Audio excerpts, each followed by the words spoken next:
Welcome to ILTV's Israel Daily. I'm the geographer Lazian. Coming up in today's newscast. The gunman responsible for the death of IDF soldier Noa Lazar last week was killed after attempting a second terror attack. Israel announces a new humanitarian aid package to Ukraine, but rejects Kyiv's request to provide military arms to the war-torn country. And ILTV heads to the Arava desert to see how young Israelis are connecting to the land and fulfilling the Zionist dream.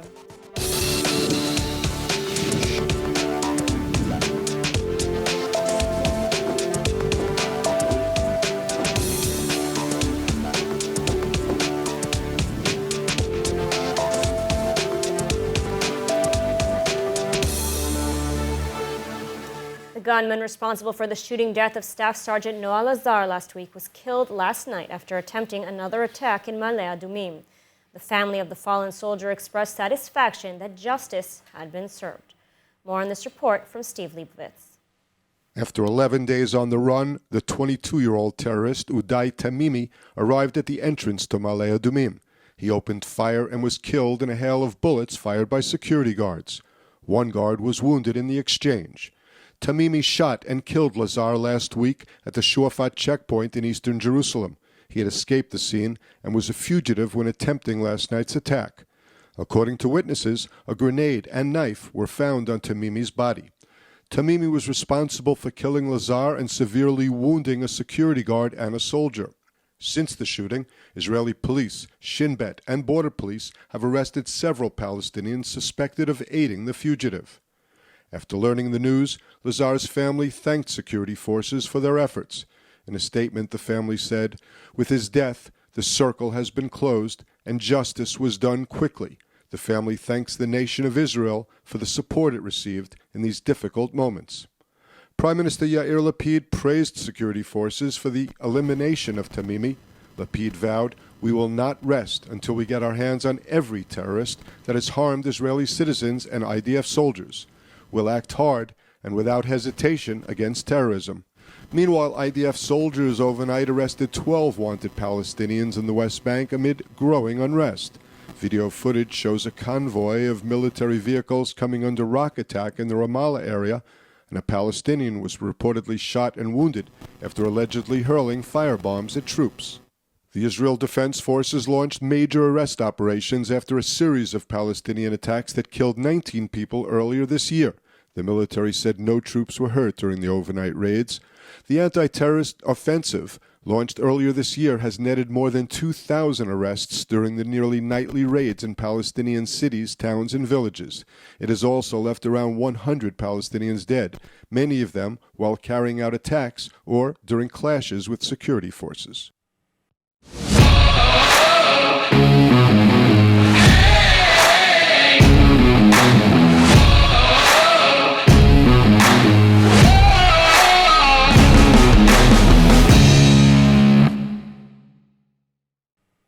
And joining us now with more on the latest terror attack is Charles Bieblazer, news editor at JNS. Thank you for joining us. Thank you very much for having me. So what can you tell us about last night's attack? Well, as you saw in the footage, it was very graphic, a bit of a sneak attack. The Palestinian terrorist, Uday Tamimi, a 22-year-old from Shuafat in Jerusalem, who on October 8th had killed Sergeant Noa Lazar, a member of the IDF military police's Erez battalion. They had been searching in a manhunt for Tamimi for just about 10 days, a little bit longer, and they couldn't find him, actually. They had shut down Shuafat pretty much, going in and out of the city. There have been manhunts every single night. Obviously a shock when something like this happens in your community. Ma'ale Adumim, located east of Jerusalem in the Judean desert, a relatively quiet community of about 40,000 plus people. Shocking to say the least, but unfortunately it's become a little bit of commonplace for Israelis over the course of the past year, if not even longer. And how is the feeling in Ma'ale Adumim today? Well, like I said, it's generally speaking a relatively quiet community located outside, for the most part, of Jerusalem and the hustle and the bustle. Not really accustomed to terrorist attacks per se, if one can actually ever become accustomed to terrorism, as Israelis for the most part have, unfortunately. It's a daily occurrence for Israelis, just about, and I don't think, for the most part, people in abroad truly understand what it's like to be a part of one or have one occur near your home or your community, whether it's at night, during the day. It's a little bit of a foreign experience to most people abroad, but like I said, something that Israelis suffer from, will unfortunately likely to continue to suffer from until hopefully one day there is a peace agreement. So the terrorist was neutralized, but he did manage to wound one of the guards last night. What is his condition? What's the condition of the wounded guard right now? The condition of the guard is improving. He was lightly injured by a gunshot to the hand, expected to regain mobility. So nothing too serious on that end. Obviously, it's not an easy thing to get caught in such a situation. I can speak from experience. I've been caught in terrorist attacks before in Israel while actually covering, it was during the stabbing intifada in 2015, 2016, a wave of Palestinian stabbings across Israel. So I have a little bit of hands-on experience with that. But thankfully, the guard is actually doing quite well. Can't say the same for the 2 Israeli soldiers that have been killed over the past 2 weeks in a number of different terror attacks. Obviously, Israel's launched Operation Breaking the Wave in March, actually, which in turn followed a number of different, a series of terrorist attacks inside Israel proper that killed several Israelis. That was earlier this year. And in response, the IDF launched a major operation, as you said in your report. A couple thousand Palestinians have been detained in that operation. There's debate within the defense establishment whether or not this consists of a Palestinian antifada or uprising like the first and the second in 97, 98 and the early 2000s in Israel. Up to now, it's been relatively, the operation doesn't really parallel operations in 2003 that really where the IDF went back in and regained security control of pretty much all of the Palestinian cities in response to the second intifada that Arafat launched in the aftermath of the breakdown of Camp David in 2000. But we're going to have to see after the election, because if it does continue at this pace, it's very possible that the IDF will up its activities even more so. Absolutely. All right, Charles, thank you so much for your insight today. IDF soldiers were pepper sprayed while trying to break up a protest by Jewish extremists hurling stones at Palestinian vehicles. 4 soldiers, including the commanding officer of the 202nd Paratrooper Battalion, were hit with pepper spray from the settlers in 2 locations during the overnight fighting. The incident took place in the Palestinian town of Huwara amid high security tensions. The troops were in the area to break up a violent Palestinian riot, and the presence of the Jewish extremists interfered with the mission. The incident caused outrage across the political spectrum, Prime Minister Yair Lapid labeling the attackers as dangerous criminals. And opposition leader Benjamin Netanyahu said he fully condemns the violence and called for lawbreakers to be brought to justice. Interior Minister Ayelet Shaked also called the clash a disgraceful incident that she completely condemns. And moving on, Israel on Wednesday presented a new aid package to Ukraine, though once again rebuffed requests for military arms and equipment.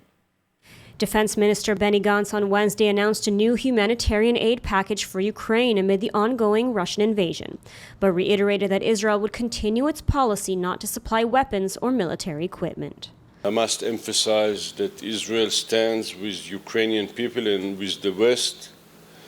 We maintain a policy of supporting Ukraine via humanitarian aids. However, for operational and regional consideration, I don't see us sending offensive military equipment. The aid package comes just one day after Kyiv submitted a formal request to Israel seeking immediate air defense supplies like the Iron Dome. Speaking to European Union ambassadors, Gantz rejected the proposal but did, however, state that Israel could supply an early warning system to warn of incoming Russian strikes. Maybe we can support them with an early warning systems that will allow them to alert the right population in a more accurate manner, which will then allow them to have some kind of long perspective, I would say, emergency routine. Ukraine responded angrily to Gantz's offer, saying that the system was not relevant anymore and that they had asked for such systems since the beginning of the war. Barring any last-minute glitches, Major General Herzi Halevi will be officially appointed the 23rd Chief of Staff of the Israel Defense Forces. The government appears set to vote on the appointment of Halevi at Sunday's cabinet meeting. More from ILTV's Steve Leibowitz. The Senior Appointments Committee approved Herzi Halevi last week. The move paves the way for Halevi to replace the current Chief of Staff, Lieutenant General Aviv Kochavi, who is set to retire in January. The candidacy still requires government approval on Sunday. Defense Minister Benny Gantz welcomed the appointment, saying that Halevi is well suited to face the IDF's various challenges with stability, continuous force building, and vast experience. Former Chief of Staff Gadi Eisenkot said the IDF has chosen an excellent Chief of Staff. Halevi is a talented and high-quality officer and a most worthy appointment. 54-year-old Halevi was drafted in 1985 into the Paratroopers Brigade and later served in the elite Sayeret Matkal General Staff Reconnaissance Unit before taking command of the unit in 2001. He became Deputy Chief of Staff after serving as the head of military intelligence and the Southern Command. There has been little opposition to Halevi on merit, but rather there have been some opposition voices against the key appointment so close to the election. Attorney General Gali Baharav Miara determined that the government could appoint a new chief of staff, prompting Likud lawmakers to threaten to fire her if they were voted into power. Halevi was born in Jerusalem and holds a bachelor's degree in philosophy and business administration from the Hebrew University of Jerusalem and a master's degree in national resource management from the National Defense College in the United States. He is the first religiously observant chief of staff. His mother was a niece of the revered Chief Rabbi Abraham Isaac HaKohen Cook. He was named after an uncle killed during the Six-Day War several months before his birth. His mother's family lived in Jerusalem for 14 generations, and his father was a Russian immigrant. He lives in a Jewish community in Judea and Samaria and is a married father of 4. And moving on, a U.S.-based human rights organization says about 250 people have been killed as anti-government protests in Iran enter a 5th week. 32 of those killed are minors, with protests spreading to 19 cities. The details in the following report. Demonstrators took to the streets across Iran again this weekend in a movement sparked by outrage over the death of Masha Amini while in custody for violation of the strict Muslim dress code. Amini's death on September 16, 3 days after she was arrested by Iran's notorious morality police, has fueled the biggest wave of street protests and violence seen in the country for years. Young women have been at the forefront of the demonstrations, shouting anti-government slogans, removing and burning their headscarves, and standing up to security forces on the streets. Meanwhile, a Persian song, written and recorded by Israeli singer and actress Liraz Chalchi, has reportedly become a favorite of Iranian women involved in the current mass protests underway in Iran. A star in the Israeli television series Tehran, Liraz Chalchi has also been making a name as a popular singer. Her third album, Roya, which means fantasy in Persian, has been played as women take part in underground dancing parties, shedding head coverings in defiance of restrictions ordered by Islamic government authorities. Chalchi's words in Roya struck a responsive chord. How long will we be silent? How long will we keep our heads down? Chalchi's debut album Naz became very popular in Iran after its release in 2018. In February, the Israeli singer invited Iranian musicians with whom she had worked in the past to secretly travel to Istanbul to record her third album. The artist came on the condition that their faces be blurred in the photos and that their names not be published anywhere. Since the beginning of the protest in Iran, Shahri received many messages of thanks from her fans in Iran on Instagram, including one saying, "Hope that one day you will sing in our beautiful city of Tehran." Religious Zionism party leader, member of Knesset Bezalel Smotrich, has some ideas on reshaping Israel's judicial system. Will they apply to former Prime Minister Benjamin Netanyahu's current trial? The details in the following report. Religious Zionism party leader MK Bezalel Smotrich presented his controversial plan to correct the legal system at a press conference Tuesday. The plan, which he presented together with member of Knesset Simcha Rotman, reportedly calls for canceling the fraud and breach of trust offenses. But Smotrich said this would not apply to former Prime Minister Benjamin Netanyahu's current trial. The Likud also put out a statement in response saying that Smotrich's proposal will not apply retroactively and will not affect the procedures against Netanyahu, which in any case are collapsing in court. Prime Minister Yair Lapid heavily criticized the proposal, saying it would cancel most of Netanyahu's graft trial. According to Lapid, the plan would destroy democracy by canceling the authority of the courts to get Netanyahu off the hook. Smotrich says that he expects his joint slate to get up to 5 ministries if Netanyahu forms the next government, including the Justice Ministry. And joining us now with more on the proposed legal reform is member of Knesset for the Religious Zionism Party, Simcha Rotman. Thank you for joining us. Thank you for having me. So what can you tell us about this, legal reform? Why the need for such a reform in the first place? Israeli justice system not functioning, and in a lot of ways. And the need for the reform is actually something that is is understandable by broad audiences and many parties. Splitting the roles, for example, of the Attorney General, part of our program, was a promise by Gideon Sa'ar last election. He said he won't do it now, but he did it. He promised it for his voters. Yair Lapid said it's a necessity. The Prime Minister said it's a necessity, and then he said, I won't do it because it might affect Netanyahu. So basically, our justice system was taken hostage by people that prefer people getting hurt, people getting not getting their rights, people suffering from false arrests and from police brutality, that they won't have anyone to go to, anyone to investigate that, because they don't want to help Netanyahu. We saw it in many ways. We think for many years that the justice system in Israel is losing public trust, need to have a major reform, both in the Supreme Court and the courts and in the legal advisory. Israeli system is unlike any other country in the world. There is no other country in the world when you have an attorney general who has so much power and so little accountability. We don't have any other country in the world that the elected officials have basically zero impact on the question who will be appointed to be a judge. That's not the case in most democratic countries, and there is no reason Israel will have an undemocratic way to have the justice system. Now, on the flip side, critics are saying that this is simply a way to wipe away opposition leader Benjamin Netanyahu's trial. I mean, how do you respond to that? First, it has nothing to do with Netanyahu's trial. I wrote, for example, my offer to change the criminal law on this vague and unconstitutional felony it's called in Israel breach of trust. It's in England they give it other name. It's a misconduct in public office. That is vague, and most countries in the world that had it canceled it. Great Britain just got an offer to cancel this legislation. Australia, South Africa. So everyone in the world says it's a bad felony, but no, here we have to keep it because of Benjamin Netanyahu. That's not a way to manage or to run a country. To give everything.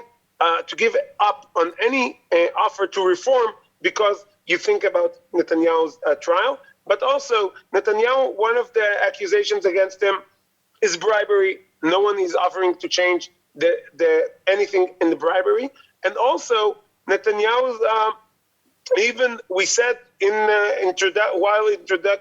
introduction to the program, we said that Netanyahu case will be exempt from this change. If anyone wants to find another excuse why Israeli justice system needs to stay in the bad way it's built today, I suggest they will try to look for another excuse, because we specifically said that we will exempt Netanyahu from this change.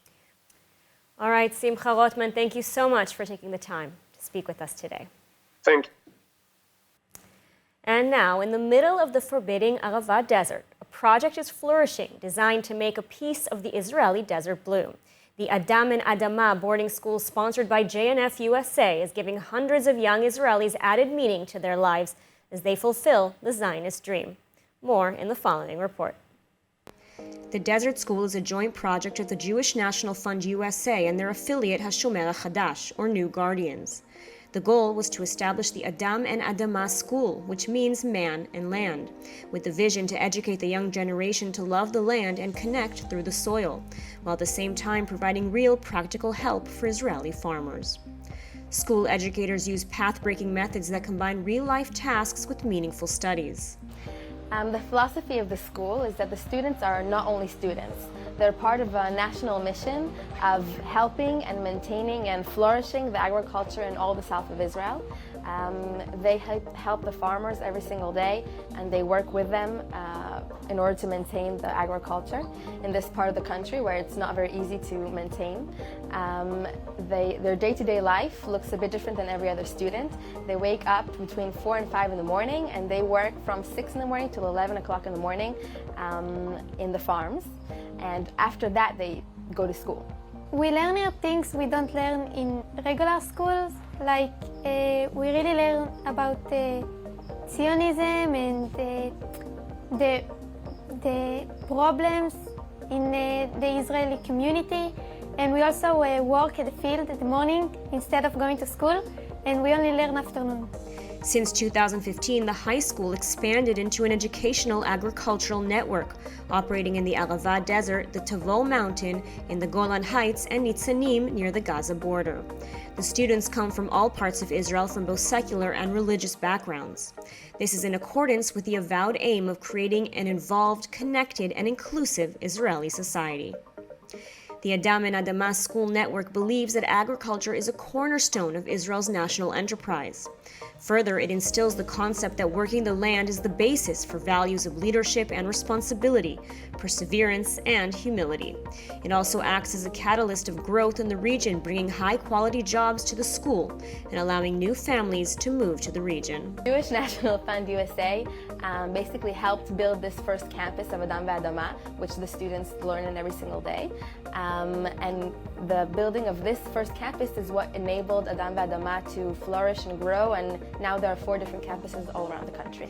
JNF USA has partnered in the project with the HaShomer HaChadash movement, which sees itself as a developing force in maintaining the national and pioneering spirit, inspired by the HaShomer organization which operated in Palestine in the early days of Zionism. Adam and Adama is indeed the perfect combination between education and agriculture, as was done in the dawn of Zionism and with the foundation of the State of Israel. Okay, and let's take a look at the weather forecast. Mostly partly cloudy skies expected around the country tonight, with lows averaging 17 degrees Celsius or 62 Fahrenheit. Then tomorrow, the forecast calling for partly cloudy skies and top temperatures of 27 Celsius or 81 degrees Fahrenheit. And finally, on Saturday, we can expect clear skies with temperatures ranging from mid to high 20s. That's all for today's news. For more updates from Israel on all your devices, check out our website, ILTV.tv, and subscribe to our newsletter as well as our streaming platform, ILTV+. I'm Ladarga Velazi. Be well, and thank you so much for watching.